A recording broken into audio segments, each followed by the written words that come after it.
Welcome to another episode of Govtech Today. I'm Russell Lowery. And I'm Jen Saha. And together we try and bridge the gap between .com and .gov. Bridging that gap between .com and .gov, we think of ourselves as a free market economy, and prices subject to change. The stock market ticks every day. You're getting a price and reaction. But government products and contracts don't exactly work like a New York stock ticker. So some of the headlines as we record, bombs are still dropping in the Middle East. There's disruption all over. How is that starting to play out in the interaction between the vendor community and the state?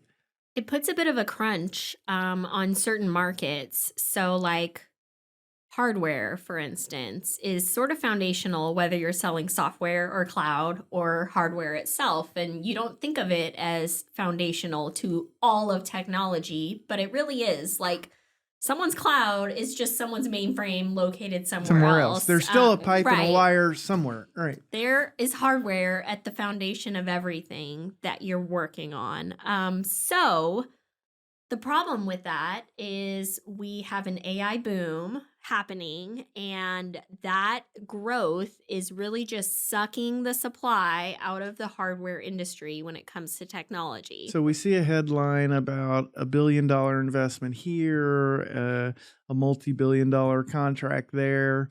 All of that it's not just a headline or a paper. There's a hardware impact and Sure. a deliverable schedule that is impacting the state. How does that impact the state? What's the consequence of that? So this happened a lot during the pandemic. And there were declarations of emergency, pandemic pricing happened. It was sort of like, we have to send 100,000 state workers home with PCs and we don't have them. We need them now. We need them yesterday. So there was a crunch, a supply and demand crunch. Typically, the market adjusts by raising their prices. In the public sector, that's a little more difficult to do. So, for instance, some of our state price schedules can only be updated once every 6 months. Oh, so I have to give the state a price today, and that price has to be good for 6 months. You will honor that price for 6 months until you can change it. So, can't ship through the Strait of Hormuz. Tough. Sorry. The president woke up and decided he wanted to drop a tariff out of nowhere. That just gets absorbed into the contract? It does. And most of the time, if those price changes are small enough, it isn't a big deal, right? It's someone losing a few bucks here or there, and people just continue on with business. But we're seeing today examples of drastic price increases. So, for instance, one of my clients who sells software to the state, they don't sell hardware to the state. They have seen the prices for their hardware that they're buying that are all factored into their software costs increase 30% last month and 50% the month before that.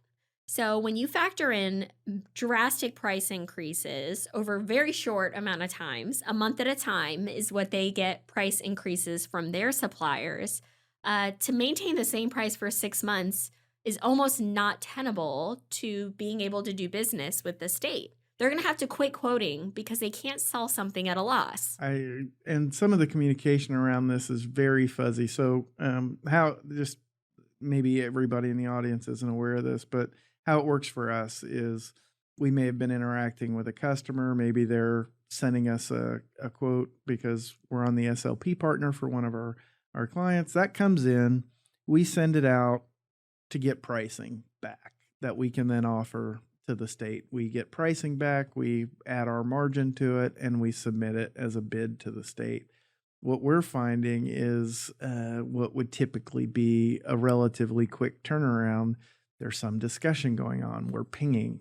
Where's my number? Where's my number? Where's my number? Mm-hmm. Can I get my quote?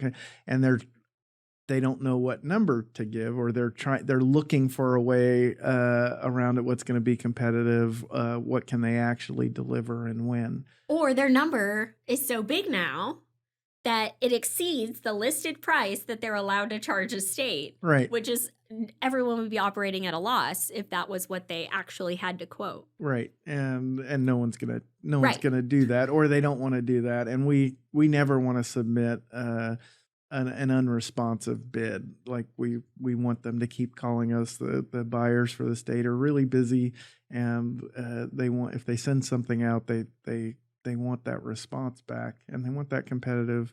They're trying to get the best price for the state. So you don't fault the state for trying to get the best price. For them in normal circumstances, they say, this is, we're big bad California, this Yep. is what we want. These are our terms, conditions, and our pricing requirements. If you can't meet them, somebody will.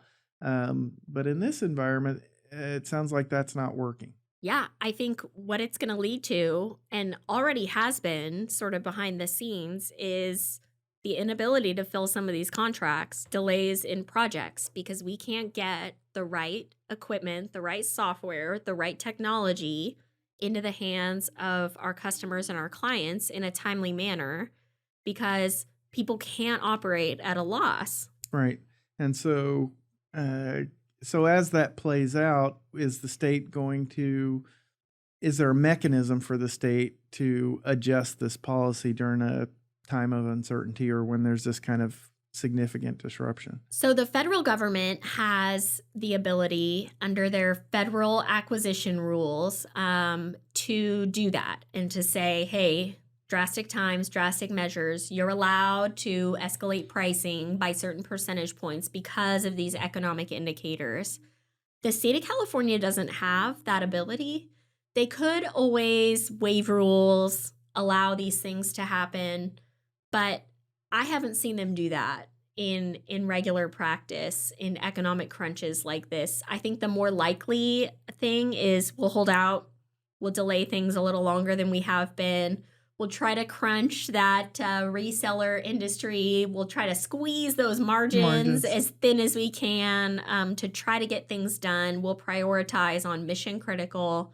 So I think that's really how the industry responds, is figuring out what is mission critical, figuring out how to price that so that you're not losing money by filling bids, and then just sort of working together to figure out what we can and can't do in these tough times.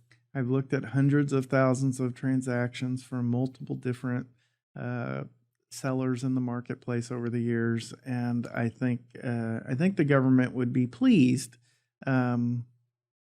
at least on the margins on the reseller side, that there's not nearly as much there as people imagine on those transactions. It's very thin, and the value add by those resellers costs money. Right. There's value there, right, which means dollars. And so the thinner you squeeze it, the less value you're really, really getting at the end of the day. So that's headlines driven by the Middle East, driven by the supply chain issues, driven by just the headlines of people buying AI, which leads to some other headlines that are in the news. The federal government is really asserting its AI regulation space. They're not leaving it to 50 states to come up with. I think the last time we talked about it, there was real question on whether the feds would be able to move something. What are you seeing at the federal level? So they did roll out a plan. I think the important thing, and one of the impacts that I specifically called out, is that they will allow differences in procurement as it relates to AI. Like how you want to regulate AI in procurements is still allowed at the state level. Okay. So for everyone selling to the state, and do I have to fill out this form? Do I have to go by their governance? Yes. The answer is yes. Yes. Nothing changes today. This is a plan. They're working with Congress to sort of put it into place, but it could have impacts on states that have sort of gotten out ahead of the federal government when it comes to regulating AI and AI governance structures. States like California, Colorado, New York has done some stuff. So those guys might have to roll some things back in the future. So when you say they, and we're talking about government regulation, there's two different theys. I saw a significant bill that at least put forward in the Senate that gathered some pieces from various attempts to regulate things. I don't know what the prospects of that bill passing. I don't follow Fed legislation that closely. But then the president has put forward executive orders, and I always look at those when I get a chance to look at those to see what direction they're headed, and then the enforceability. Is it just throwing something up to see what sticks, or is it going to be enforceable? What are you seeing? So when you say they or stuff's moving or limiting, I think we're sort of at the latter right now. Something was thrown up. Let's see if it sticks or not. And until it sticks, until it's legislated, or until that executive order really has some teeth in it on enforcement, we are where we are, which is we're living with sort of a hodgepodge of different rules and regulations depending on where you're doing business.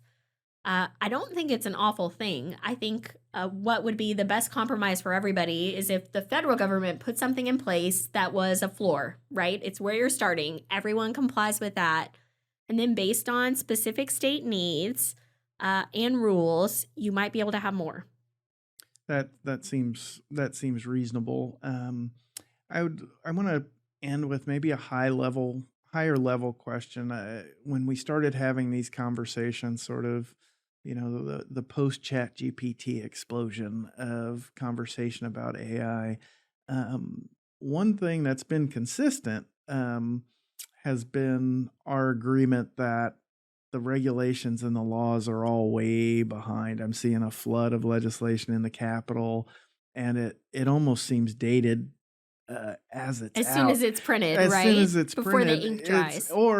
It's just a fundamental understanding of where we are already. Yep. I remember you have to notify if AI was used in the creation of anything related to anything on this product, and here we are today, and there's nothing that isn't touched by AI in some way in the process, in some direction.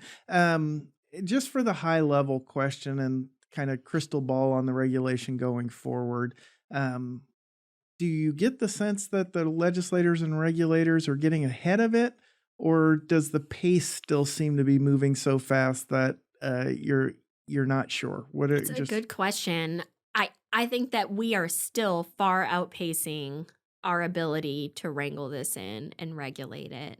I think you put guardrails up, which is what the federal government's looking to do and what state government so far has tried to successfully do.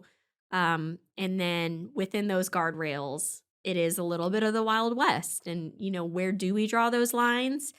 Do we draw them and then a day later have to redraw them because something else is coming up? I think it is really difficult. What I'm seeing be effective, as opposed to, a chief AI officer or a chief, data officer, is looking at it as sort of emerging technology. There's some legislation and creation of bodies looking at emerging technology as opposed to one of those technologies in particular. Like, we're not just looking at machine learning, we're looking at emerging technologies, and that's a wider blanket. Right. Because we really don't know what the emerging technology of tomorrow or of a year from now is going to be.